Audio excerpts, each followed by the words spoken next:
The Philippines has accused China of dangerous manoeuvres and endangering lives after an incident over the Scarborough Shoal on Thursday. According to reports, 2 Chinese fighter jets flew in front of a Philippine Air Force cargo plane, releasing flares in its path. The Philippine military described the Chinese actions as dangerous and provocative, which the chief of the Philippine Armed Forces said endangered the lives of our personnel undertaking maritime security operations. The Philippine aircraft is understood to have been conducting a routine maritime patrol over the Scarborough Shoal, an area which China claims, but is located within the exclusive economic zone of the Philippines.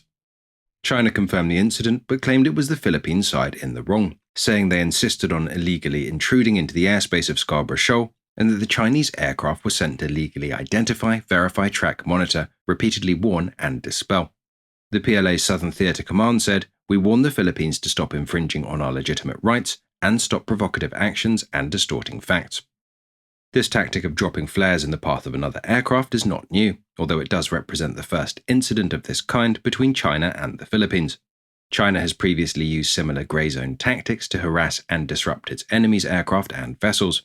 One example in 2023 saw a Chinese aircraft fly in front of or buzz a US reconnaissance aircraft over the South China Sea, in a move described by the US as unnecessarily aggressive. Similar incidents have taken place in the ocean as well, with Chinese vessels dangerously crossing US Navy ships. A Chinese aircraft also dropped flares in front of an Australian Navy helicopter in May this year. This sort of activity, then, is not new for China, and so does not represent a dramatic escalation. But it does carry risks.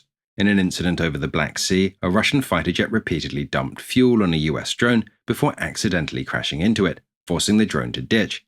An incident like this, in which pilots were injured, could see tensions in the region boil over. This altercation also suggests there will be no thaw in relations following the recent agreement over resupply missions. China and the Philippines have been locked in a tense stalemate in recent months over Philippine access to the Second Thomas Shoal, an area inside the Philippine Exclusive Economic Zone also claimed by China. However, a recent agreement between the two nations seemed to signal lowering tensions, and was followed by a successful resupply 2 weeks ago, which was not impeded by China. This new flare incident, however, suggests there's not been any fundamental change in stance from China, and issues may arise again at the Second Thomas Shoal or elsewhere. Philippine President Marcos expressed concern, saying, "We have hardly started to calm the waters, and it is already worrying there could be instability in our airspace." Following this, the Philippines have said the recent agreement over the shoal could be re-evaluated.